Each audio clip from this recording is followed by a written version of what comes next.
porque somos la fuerza que mueve Chile. Chile nos importa. Ahora hablamos de política, economía y sociedad en el programa Chile nos importa. Conducen los periodistas Marcelo Castillo y Juan Andrés Lagos.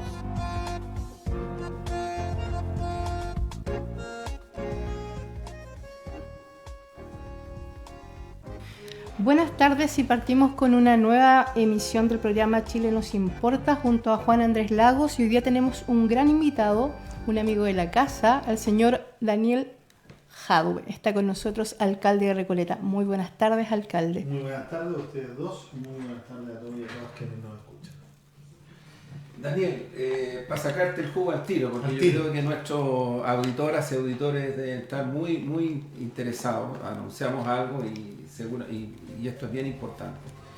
Se viene el plebiscito o la consulta ciudadana del 15 de diciembre.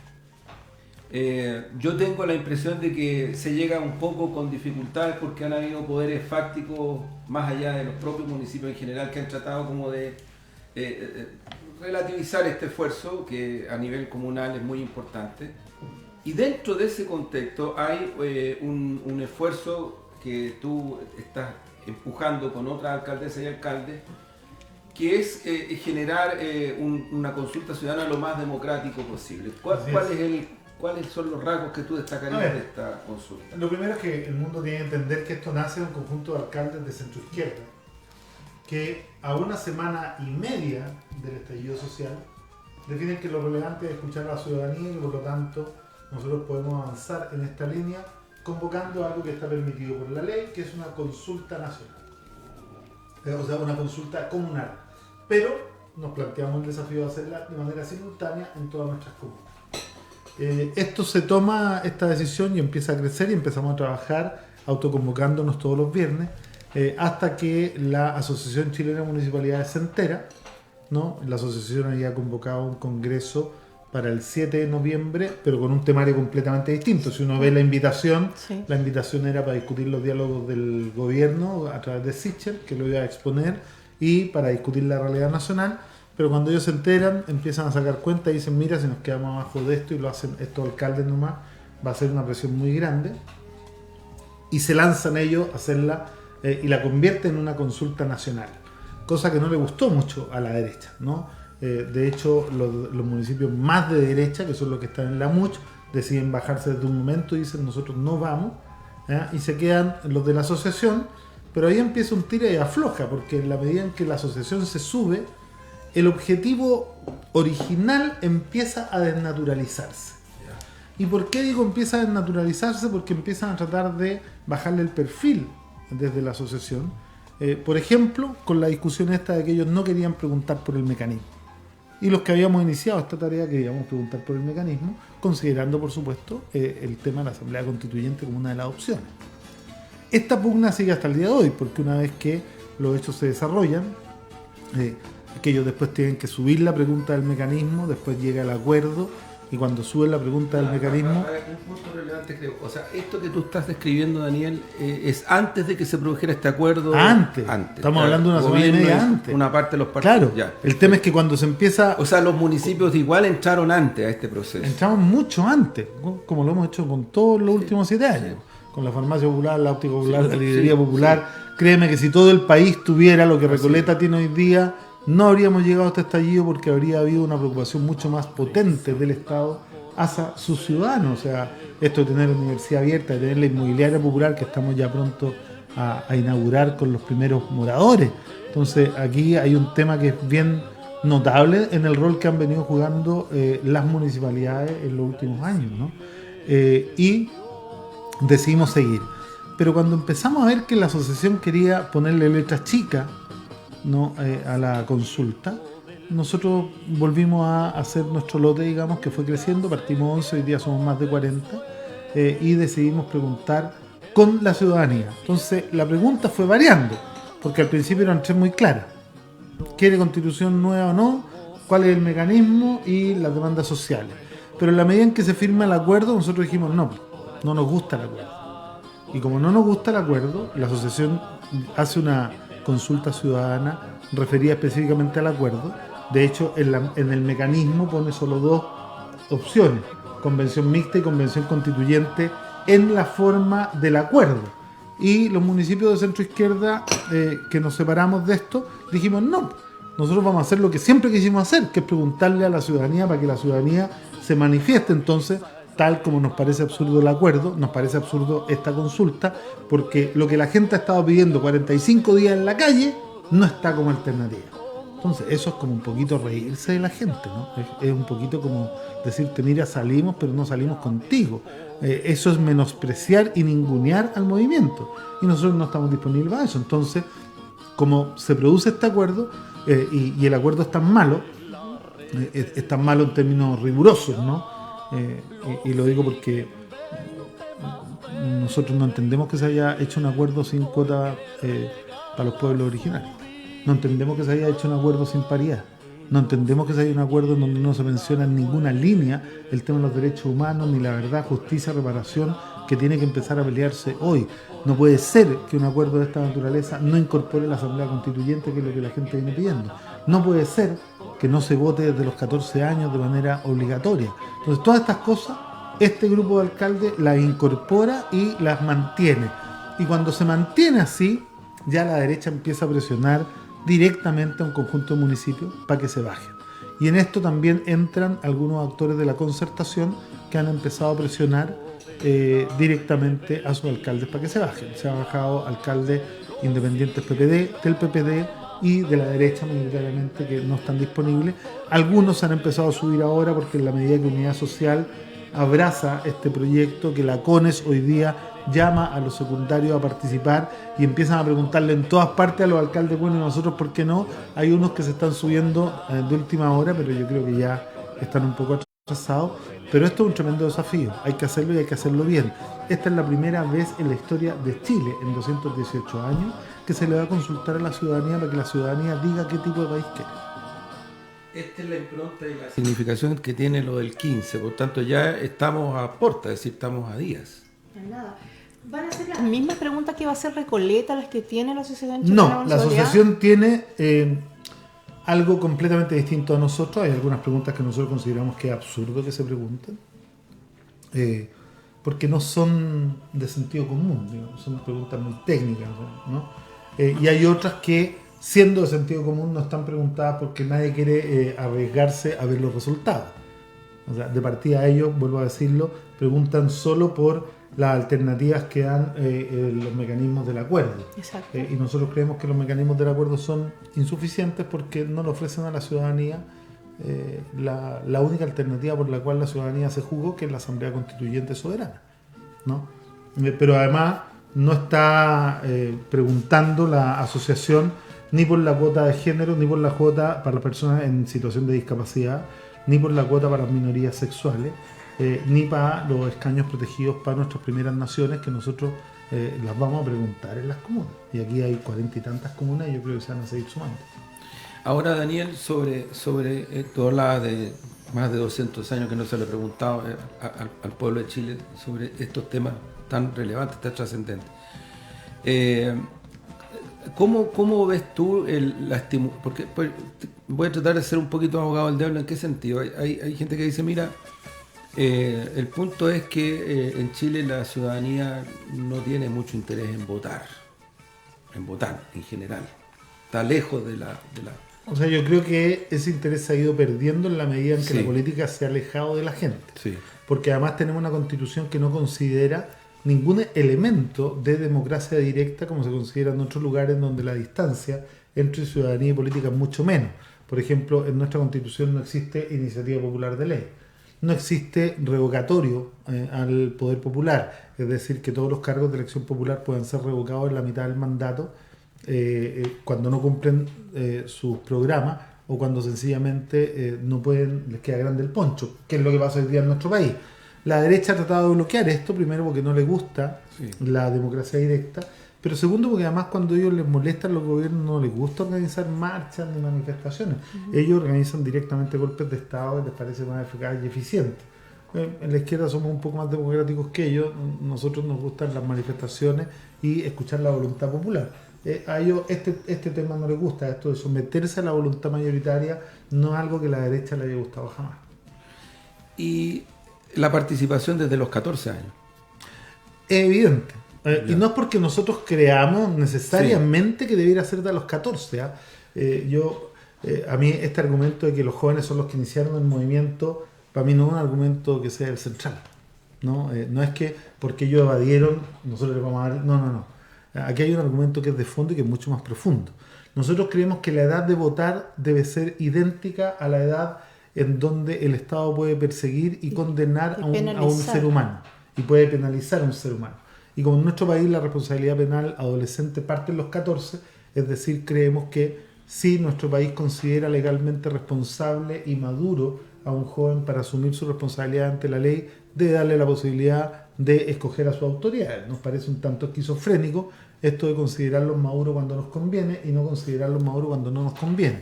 Entonces, a nosotros el argumento de fondo que nos parece por el cual los jóvenes de 14 tienen que votar es porque a esa edad ya son sujetos plenamente responsables ante la ley para nuestro país.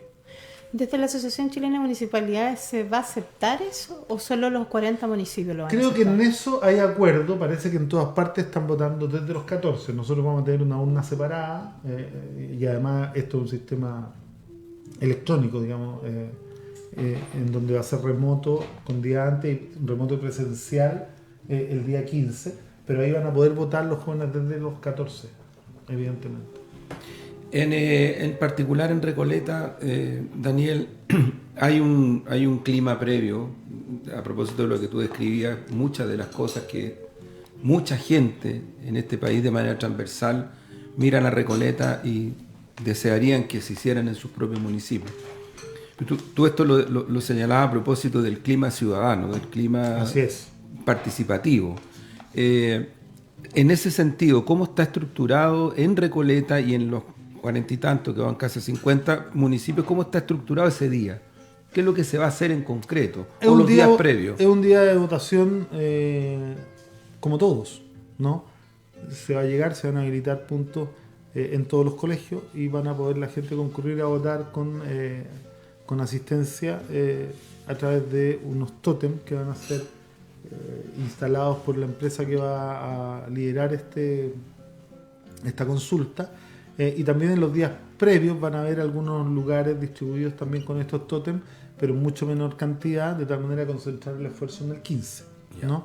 Pero ese día es un día normal, se levanta en la mañana, se constituyen los lugares de votación y se empieza a cursar, ¿no? Y esperamos una gran votación, ¿eh? Yo creo que esto es un tremendo desafío que tenemos que asumir entre todos. Hoy día la CONE está llamando a los secundarios efectivamente a participar, a no quedarse en la casa, a asumirse como protagonista de su propia vida, y eso nos parece que es un tremendo éxito.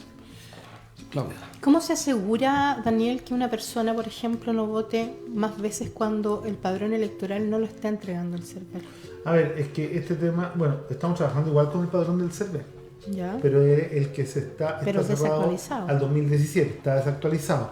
Y vamos a tener un padrón efectivo a través de la clave única del Servicio de Impuesto Interno y otros dispositivos de control para que incorporar primero los 18 y 19 y después de 14 a 17, que también son los que se van a ir inscribiendo automáticamente en un sistema que además, como está en red, ¿no? Porque la mayoría de los municipios no estamos efectivamente allanando con la misma empresa. El RUT queda inhabilitado para votar por segunda vez. Al hacerlo de manera digital. Sí, claro. El RUT va a dar una certeza plena en ese sentido. Luego, en el marco de lo que está pasando en Chile, ¿cómo ves tú esta consulta, este ejercicio ciudadano? ¿Cómo lo ves desde el punto de vista de lo que puede ocurrir después, lo que viene después? Porque aquí hay una situación muy abierta. Yo creo que uno percibe y uno ve que las movilizaciones siguen, grados más, grados menos. Hay expresiones sociales. A propósito de eso, también tu opinión sobre las respuestas que el gobierno está dando a este tipo de demandas sociales en materia de pensiones, en materia... Pero ¿cómo ves tú que se inserta este ejercicio ciudadano a nivel municipal con el cuadro más general del país? A ver, yo creo que este ejercicio ciudadano es el primer acto que permite un poco empezar a descomprimir.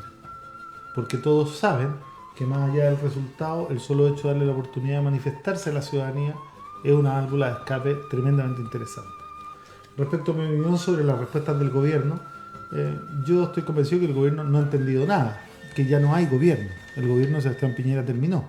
Es un gobierno que ya no tiene relato, ya no tiene programa, está gobernando con ideas en las que no cree y está gobernando con ideas en las que no cree bajo presión del movimiento social que los ha obligado a ellos y a su sector a dar su brazo a torcer y tener que empezar a gobernar con las ideas de la oposición, digamos, ¿no? Y por lo tanto es bien poco relevante lo que haga o lo que deje de hacer el gobierno.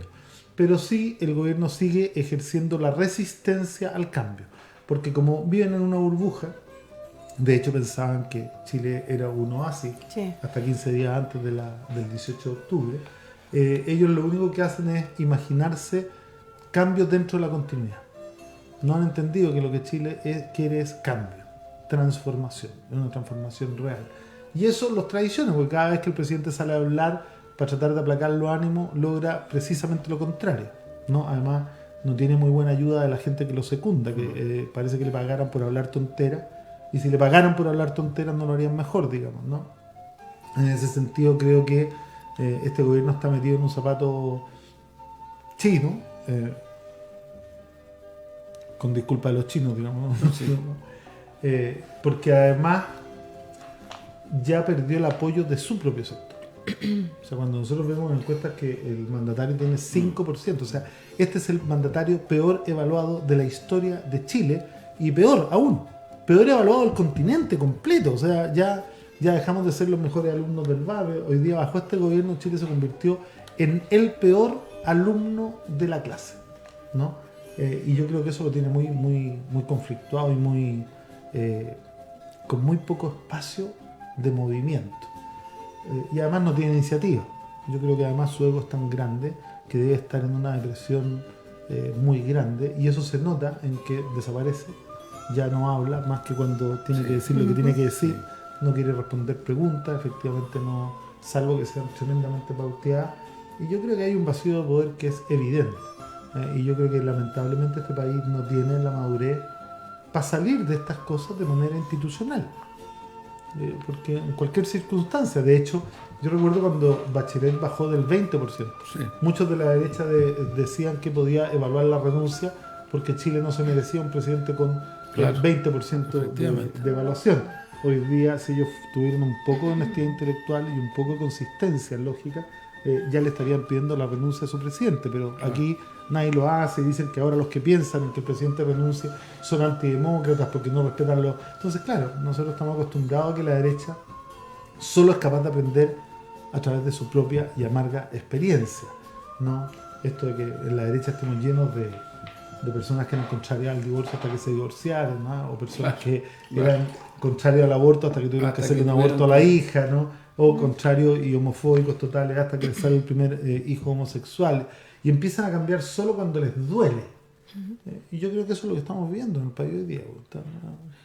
Ahora, respecto de las demandas que están planteadas, en estos días, en estas horas incluso, el gobierno ha ido imponiendo, con el apoyo de algunos parlamentarias y parlamentarios, de la democracia cristiana, fundamentalmente. Yo creo que aquí hay que especificar. Hay que decirlo con nombre y apellido para que no les siga saliendo gratis, digamos. Y además con la democracia cristiana fue Chaín. Y Pepe Out, que también ha votado. Pepe Out es un independiente que. Sí, Pepe Out es autista, digamos. Digo, no en términos del autismo como enfermedad, sino que es de out. Sobre dos temas que han sido, yo diría, uno de los grandes centros y centralidades de estas movilizaciones: pensiones, salario o ingreso mínimo. Y sobre los dos, el gobierno ha buscado las formas de ir avanzando y hacer leyes, cosas que van en contra directamente de estas demandas. Absolutamente.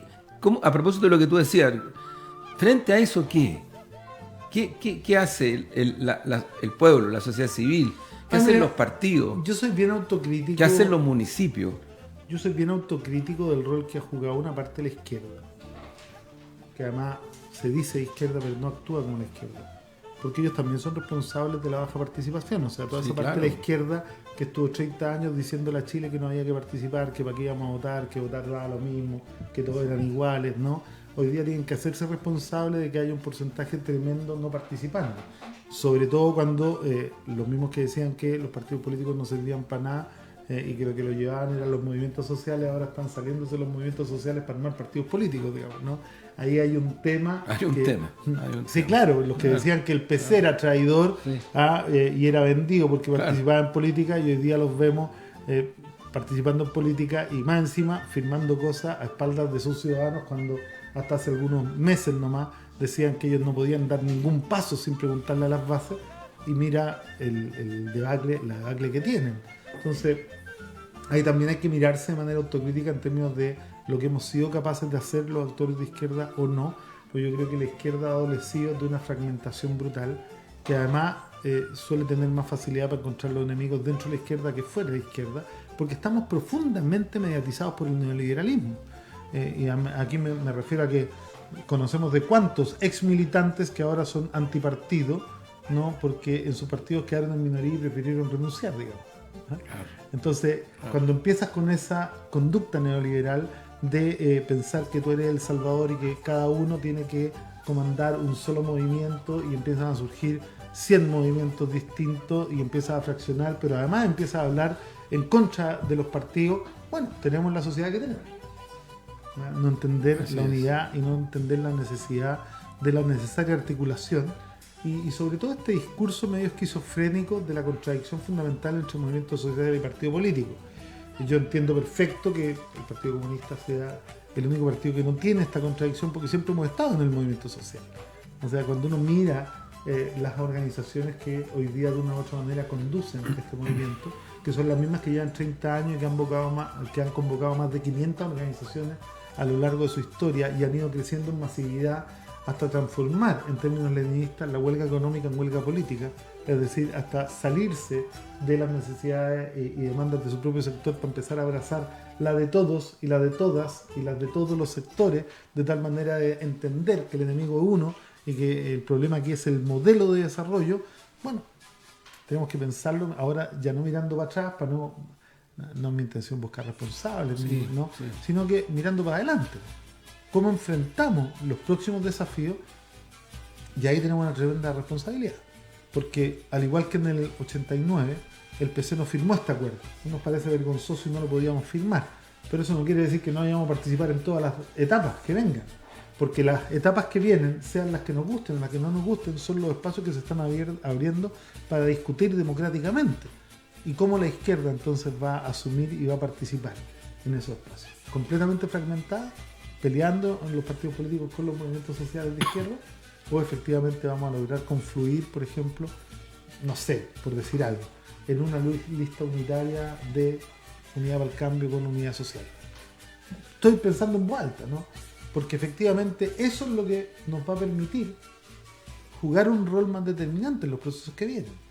Porque si no, es probable que lleguemos a tener los mismos fracasos electorales que hemos tenido antes, solo por nuestra inacción, porque la derecha presenta habitualmente más conciencia de clase que la gente del mundo popular. Esta semana fue extremadamente noticiosa. Hubo un paquete de medidas por 5.500 millones de dólares. El IMASEC más negativo de los últimos 10 años, menos 3,4%. Entonces, ¿cómo se hace para salir de esta con esas cifras cuando la gente está, la que trabaja, hay 300.000 empleos menos? Entonces, ¿cómo salimos de esto? Bueno, la verdad que la principal responsabilidad la tiene el gobierno, que es quien gobierna.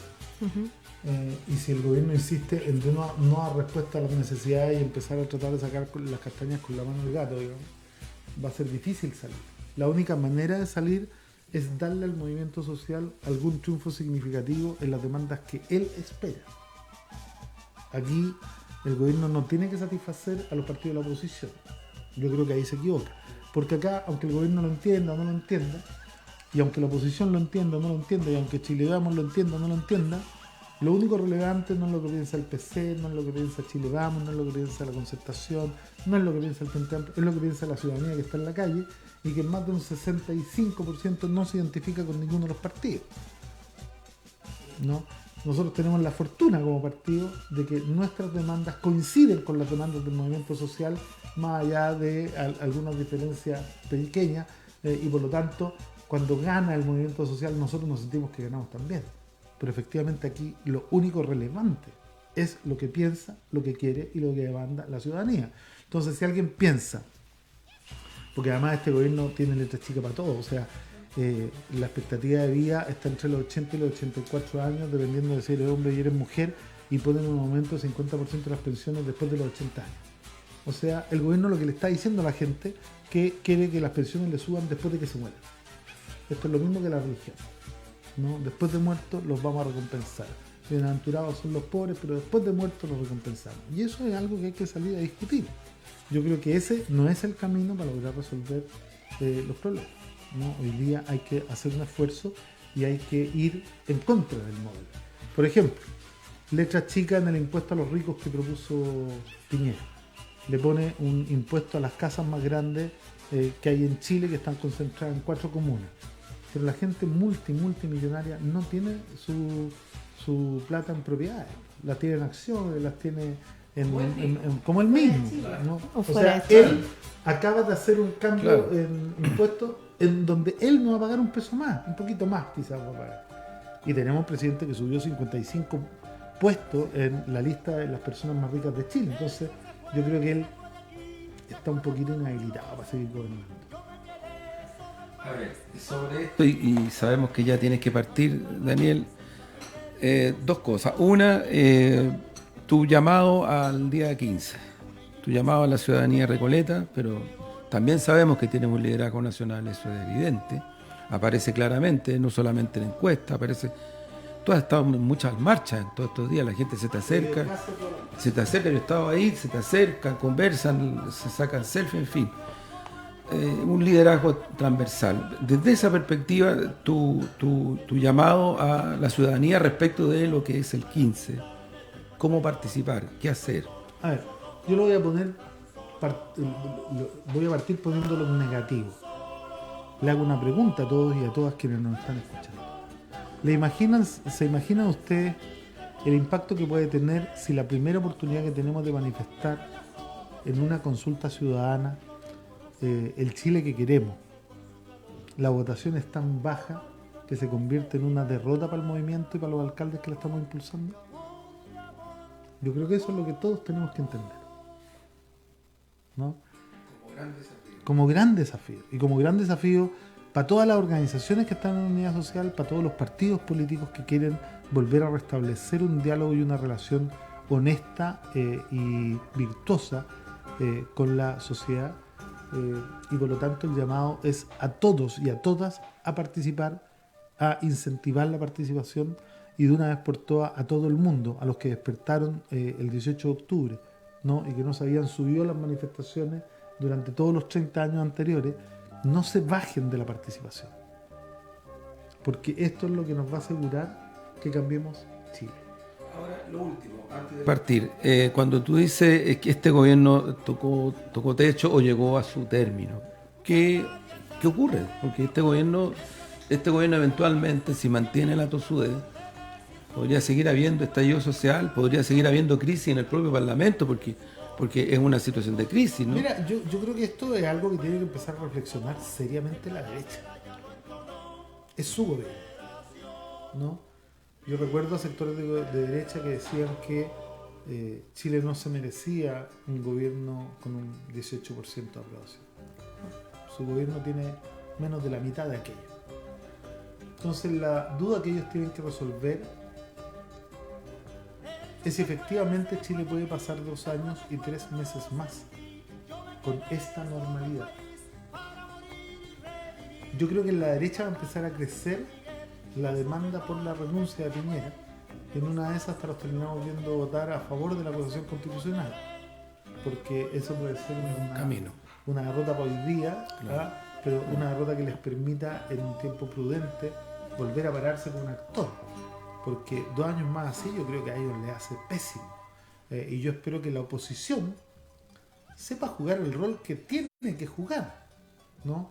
Claro, no considero en la oposición a la democracia cristiana fue Chaín, que estaba cogobernando con Piñera, y fue parte de los que se hundieron, fue parte de los que validaron las medidas que terminaron hundiendo al gobierno con ellos.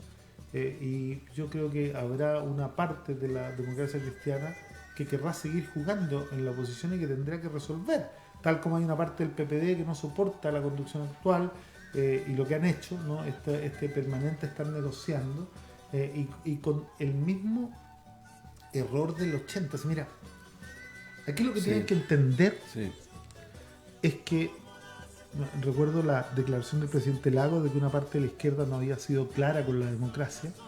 Y yo le contesté algo con mucha dureza.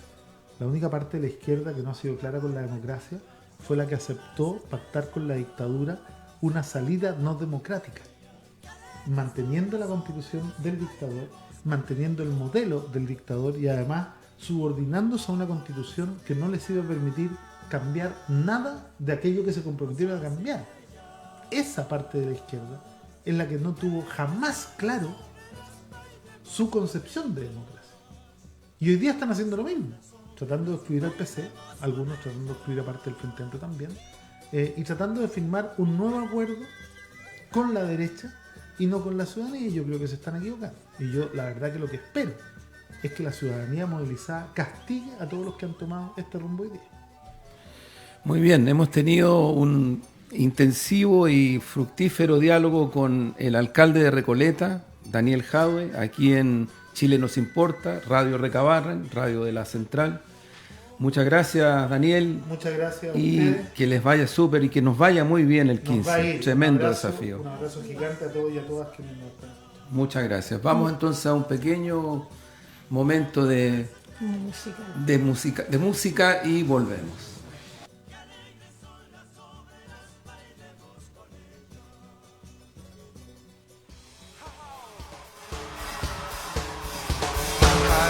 Como saltar, descer.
Bueno, hemos regresado a nuestro programa Chile nos importa. Tuvimos la primera media hora junto con el alcalde de Recoleta, Daniel Jadue, nos describía todo este proceso muy interesante que están empujando cerca de 50 alcaldes, alcaldesas, para realizar una consulta ciudadana en un plebiscito el día 15 de diciembre de la manera más amplia, democrática, en fin, y haciendo las consultas que se requieren hacer en relación a mecanismos, en relación a una serie de otras cuestiones referidas a la Asamblea Constituyente. Y junto con eso conversábamos con Daniel Jadue, Claudia, las respuestas del gobierno en estos días, si es que pudiéramos hablar de respuestas, en verdad, a estas grandes demandas ciudadanas. Tú misma le planteabas esto a Claudia, como periodista, como observadora de la realidad. ¿Qué te parece lo que está cursando en ese sentido? Hay hoy día un cierto sabor muy amargo en relación a ingreso mínimo y en relación a pensiones. Siento que hoy día es un diálogo de sordos el que estamos teniendo con el gobierno, porque el gobierno no está tomando lo que está planteando Unidad Social. Unidad Social partió con medidas súper concretas, un sueldo mínimo que ronde los 500.000 pesos, pensiones dignas, el concepto dignidad que se instaló hoy día. Y las respuestas del gobierno han sido más represión, sacar más personal policial a la calle. Salieron en el último anuncio de Blumel 2.000 efectivos de carabineros adelantando las graduaciones de la escuela de carabineros. O sea, lo delicado que es sacar fuerza no preparada a la calle. De eso estamos hablando hoy día. Y además, a mí lo que me asombra de todo lo que hemos visto de parte del gobierno de Sebastián Piñera es que no hay una palabra sobre derechos humanos. Y cuando uno lee el informe de Human Rights Watch, que es tremendo, es para llorar. Entonces, tú te preguntas, ¿para dónde vamos? ¿Cuál es el norte? No vemos norte. No, tal como decía Daniel, hay un desgobierno con las medidas que apuntan principalmente a temas económicos. Parece una cifra muy rimbombante, 5.500 millones, pero no lo es tanto. Claudia, a propósito de lo que tú señalabas y a propósito de lo que conversábamos con Daniel Jadue, esta idea de que este es un gobierno terminado no porque alguien quiera terminarlo, sino que porque se terminó a sí mismo, porque no da el ancho ni da la perspectiva de la crisis y la dimensión de la crisis. A mí me llamaba mucho la atención hoy día, cuando estamos haciendo este programa, en estas 24 horas que están cursando, unas muy llamativas declaraciones del fiscal nacional Jorge Abbott, que en general yo diría que es una persona bastante sistémica, muy institucional, muy formalito, muy armado. Pero sin embargo, hoy día, a propósito de las críticas que surgen desde el Ministerio de Interior, desde el gobierno, desde parlamentarios y parlamentarios de la derecha, respecto del papel de Fiscalía, él dice explícitamente y casi literal, somos periodistas y tenemos esa deformación de tratar de recogerlo literal. Comillas. Claro, comillas. Dice, lo que ocurre es que el gobierno está tratando de llevar a la sede penal un problema que es una crisis social y política. Y yo de verdad que quedé, bueno, este es otro poder del Estado, junto con la Contraloría, porque el Contralor a Piñera le dice, frente a frente, cara a cara, en la reunión del COSENA, le dice que hoy día en Chile existe una situación de crisis social y política que no la va a resolver con militares en la calle.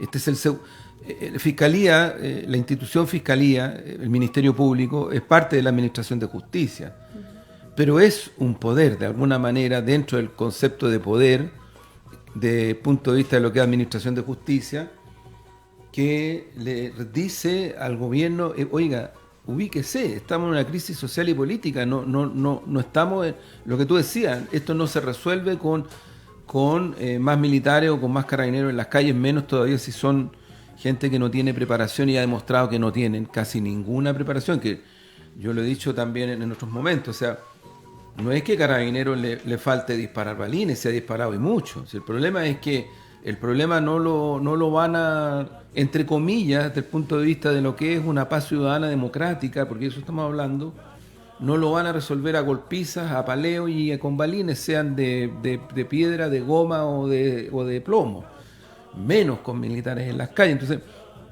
te lo comento esto, Claudia, porque yo tengo la impresión, y lo conversábamos con Daniel también, que hay una sensación hoy día en Chile de, bueno, ¿qué va a pasar? ¿Qué se va a hacer?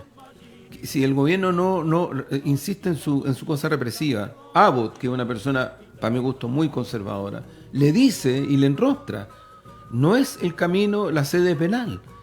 Pero por otro lado, uno ve que en el Parlamento se levantan voces de parlamentarias y parlamentarios diciendo, de nuevo se pasó por arriba de las grandes demandas ciudadanas cuando se ve el tema de pensiones, cuando se ve el tema de ingreso mínimo. ¿Cómo visualizas tú esa situación? Es complejo el escenario hoy día, Juan Andrés, principalmente cuando ingresa el 26 de noviembre el cuerpo legal en que Sebastián Piñera pide la ley encapuchada. Es complejo ese escenario porque le está entregando mayores facultades a las Fuerzas Armadas.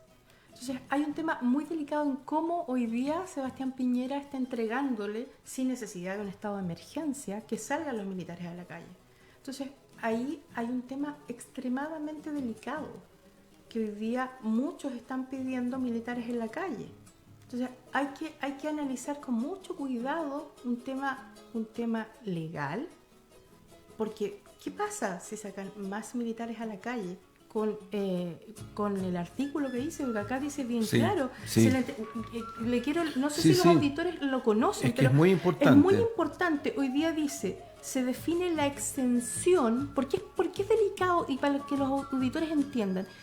Existe exención de responsabilidad penal aplicable al personal militar que defienda la infraestructura crítica en legítima defensa y cumplimiento de una consigna. Debe adecuarse precisamente a lo que se determine en las reglas del uso de la fuerza que determine el presidente de la República por decreto supremo expedido por el Ministerio de Defensa Nacional.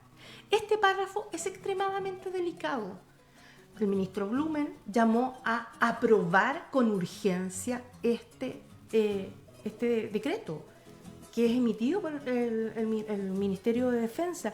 Y es muy riesgoso lo que se está diciendo acá.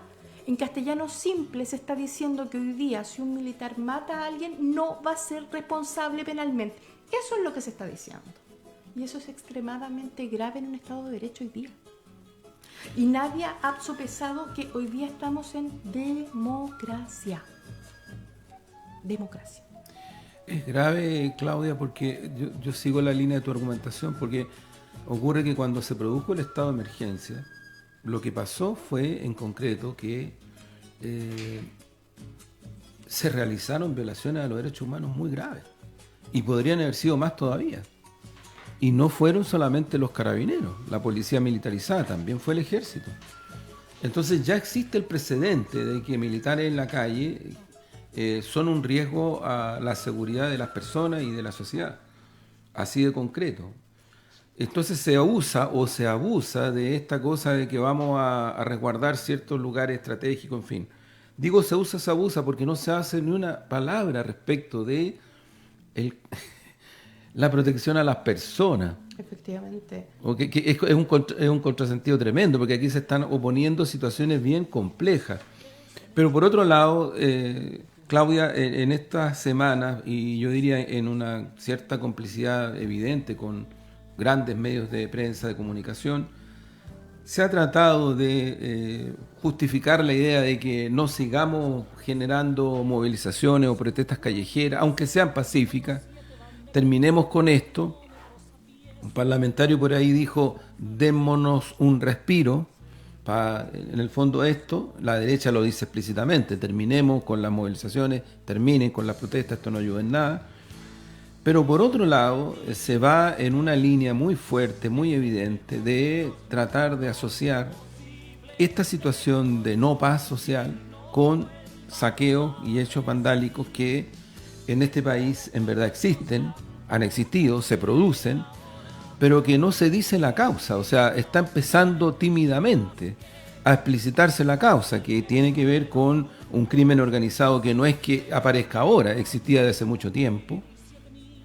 Un crimen organizado que además maneja armas de fuego, un crimen organizado que, si uno lo ubica desde el punto de vista de lo que es eso en sí mismo, está totalmente vinculado a lo que es el narcotráfico y el poder territorial del narcotráfico, al lavado de dinero.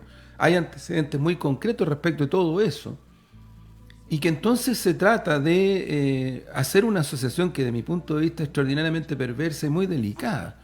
Porque en el fondo es, o tú estás con esta paz social que significa ponerte de lado de lo que tú describías, o estás con estos otros que son los vándalos, que son los saqueadores, que son poco menos que los enemigos de la sociedad. Lo que yo entiendo trata de instalar, y que no ha sido rechazado, yo creo que hasta por una parte importante de su propio sector, lo que ha tratado de instalar Piñera. Es decir, aquí hay un enemigo muy poderoso, en fin, dispuesto a todo. Ha hecho una serie de cosas muy terribles, pero que al final no identifica al enemigo. O sea, lo identifica y no lo identifica.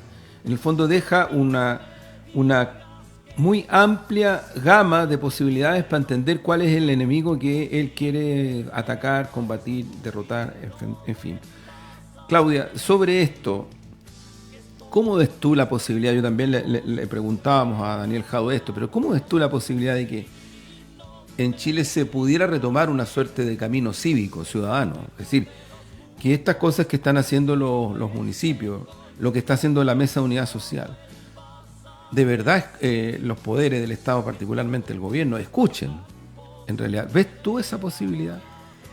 La verdad que desde el día 1 las respuestas del gobierno han sido criminalizar estado de emergencia. Entonces, yo no vislumbro, porque siento que no se está escuchando el fondo de lo que está pidiendo Unidad Social, que son mejoras en pensiones, en sueldo, volvemos a la palabra dignidad. Está pidiendo eso hoy día. Pero todas las medidas apuntan a criminalizar, a penalizar el movimiento o a las personas que aún se encuentran en la calle. Yo concuerdo que hay personas que se han tomado el movimiento de manera vandálica. Sí. Te lo compro, como dicen hoy día. Con un concepto bastante neoliberal, te lo compro. Sí, concuerdo.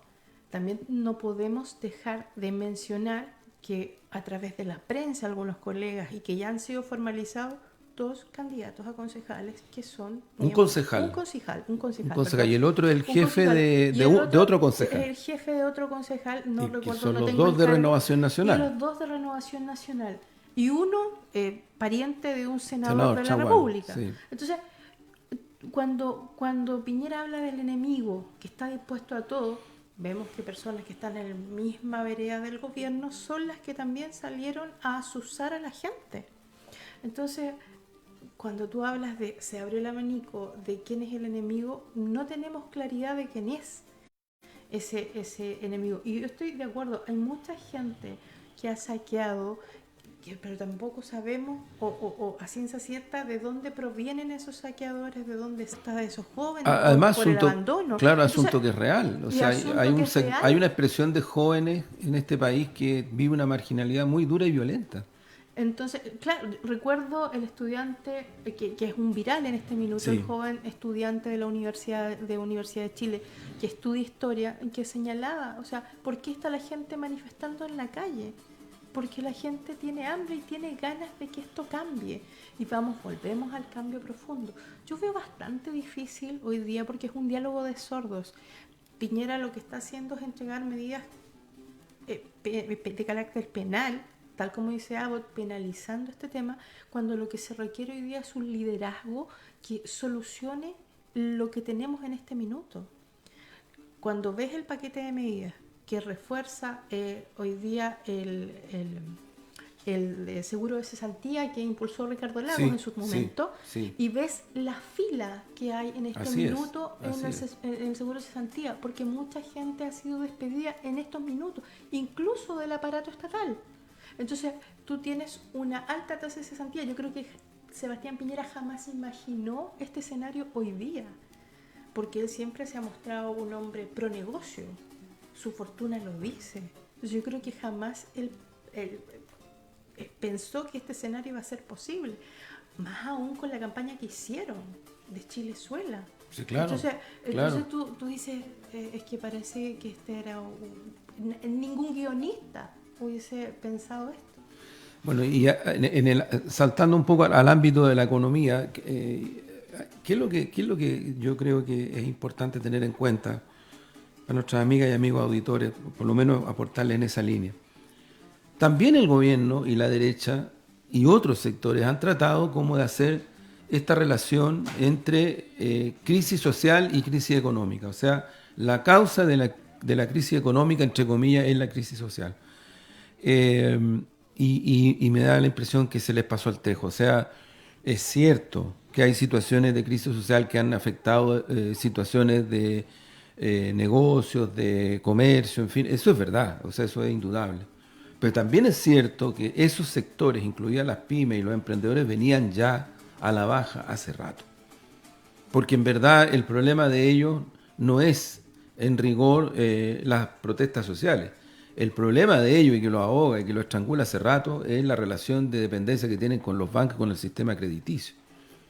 Eso es, o sea, si no cambian los términos de referencia en esa dirección, en este país va a ser siempre muy difícil, pero muy difícil, instalar un área de la economía donde efectivamente tú puedes decir, este es un área de economía no residual, este es un área de la economía que da trabajo, en fin, que genera estabilidad y que da buen trabajo, con buenos salarios, en fin. Lo mismo que hicieron antes de la crisis, yo me recuerdo, la derecha del gobierno, cuando se empezó con el tema de las 40 horas, que demandó Camila Vallejo, históricamente, porque esto viene hace años, y después lo toman varios partidos y varias bancadas, la reacción de la derecha es, pero es que esto va a significar menos empleo. Ustedes están atacando, y las pymes van a tener que o reducir o bajar su salario. Es decir, siempre hay una lógica de perversión del punto de vista de achacarle a quienes están demandando ser responsables de que su demanda va a provocar todavía peores consecuencias sociales. Es una cosa terrible, porque yo creo que la ciudadanía se percata de eso. Digo esto, Claudia, por lo siguiente, porque, perfecto, ahí hay que matizar, pero no se puede hacer una asociación perversa causa-efecto entre lo que es la crisis social con ni siquiera crisis económica, sino que con la situación económica que hoy día tenemos. Sin embargo, yo pongo ahí y le digo a las auditoras y auditores, véanlo, búsquenlo, googleenlo, como se dice ahora, linkenlo. Hay ahí una propuesta de varios economistas que está dando vuelta, que tiene mucha sintonía con lo que yo le escuché y le vi el otro día a Nicolás Izaguirre, pero que no está en este grupo, que es el grupo donde está Ricardo Frentdevi, en donde está Carlos Minami, está Fernando Carmona, que trabaja acá en el área de políticas públicas de la CUT, donde ellos lo que plantean es una serie de medidas inmediatas que no significarían ni la de Bacle, ni significarían nada, al contrario, para reactivar una economía respondiendo ahora a las grandes demandas sociales. ¿Qué significa esto? Fondos soberanos y otras cosas más, pero que en concreto podrían implicar un gran acuerdo nacional hoy día respecto de 510.000 pesos de salario mínimo, respecto de 500.000 pesos pensión, en fin. Entonces, Claudia, te lo planteo porque yo siento de que también ahí, y tiendo a compartir con el diagnóstico de que si este gobierno no da el paso en esta dirección, vamos a un callejón sin salida terrible, porque incluso es verdad, o sea, aquí yo creo que hay grandes empresarios que se dan cuenta que se requiere hacer un esfuerzo en otra dirección del que se está haciendo. ¿Cómo lo ves en ese sentido? Es complejo, yo concuerdo mucho contigo en el sentido de que hay una línea de economistas, es más, es cosa de leer los estudios que ha sacado Fundación Sol con Marcos Kremerman y ver que ellos ya venían hablando del daño que le hacía el CAE a los jóvenes hoy día teniendo empleos más precarios, pero se ve bastante difícil porque lo que llama la atención, y es que Chile tiene mucha riqueza, yo no sé si los auditores tienen idea, pero hoy día hay bonos soberanos en Estados Unidos, que son mucho dinero. Y durante todo el gobierno de la concertación se fue guardando ese dinero fuera, para el caso de una crisis. Siempre se tenía el caso de una crisis. Entonces la pregunta es, si no es ahora, ¿cuándo?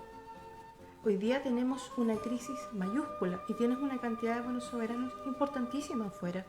Entonces, si no es ahora cuando se está ofreciendo un paquete de 5.000 millones de dólares en este minuto, que parece ser una gran cifra, pero si uno la desglosa en todo lo que va prometiendo hoy día el gobierno de Sebastián Piñera y en ese caso el ministro Briones, te das cuenta que no lo es tanto. Hoy día el Banco Central ha salido a calmar al mercado porque tenemos un dólar en 805 pesos hoy, lo que significa que se va a encarecer mucho todas las importaciones que se hagan de Estados Unidos, y el más beneficiado en este minuto está siendo el sector exportador, las frutícolas, todo el sector del agro, porque ellos reciben el pago en dólares. Así es. Entonces acá, claro. aunque parezca mentira, acá hay ganadores en esta crisis también. Entonces, tú te preguntas, ¿cómo salimos de esto con este escenario? Es muy incierto todo lo que se plantea, porque estamos tan entregados al mercado que la volatilidad del dólar marca la pauta de lo que puede ser hoy día nuestro camino. Entonces, es extremadamente riesgoso cómo se abrazó hoy día el mercado, cómo se abrazó el sistema neoliberal, cómo se abrazó este sistema económico, que fuimos un experimento. Ya Naomi Klein lo decía en su libro. Sí. Entonces, ¿cómo salimos de este mercado? Y se fue profundizando con todos los gobiernos de la concertación también. Entonces, yo también siento que acá falta un mea culpa que todavía no veo, digamos, en que se diga, sí, en realidad no estuvimos bien en lo que hicimos. Entonces, veo muy complejo el escenario, muy complejo, Juan Andrés. Bueno, un escenario complejo, incierto en el sentido del concepto social de incertidumbre, no solo de la angustia, sino que incierto en el sentido que es difícil predecir, pronosticar, prever la direccionalidad que va a tomar esta situación. Uno, por cierto, desearía que esto fuera en el camino de la resolución de las grandes demandas, fortalecimiento de la democracia. En esa dirección están los plebiscitos del 15 de diciembre, en esa dirección están los esfuerzos de generar condiciones las más democráticas posibles para que la ciudadanía se pueda pronunciar por nueva constitución. Pero hay adversarios fuertes y poderosos de ese camino, entonces efectivamente la incertidumbre se está colocando en esa dirección. Estamos terminando ya y bueno, Claudia, te dejo a ti el cierre y agradecer a nuestras auditoras y auditores hoy día. Antes de irme, quería recomendarles un libro que es de Mala Imagen, que es Colusión, que es una manera bastante interesante de abordar el tema de la colusión en imágenes. Voy a mostrarles. Mala Imagen es un comiquero que trabaja en The Clinic y él ilustra todos los casos de colusión que han habido. Entonces es un libro altamente recomendable. Nos vamos dejando. Muy bien. Un gusto, Juan Andrés. Un gusto, pues, Claudia, y nos veremos. Para que ustedes lo sepan, formador de grandes generaciones de periodistas. Y nos vamos con un tema. Nos vamos con un tema. Hasta el miércoles. Hasta el próximo miércoles.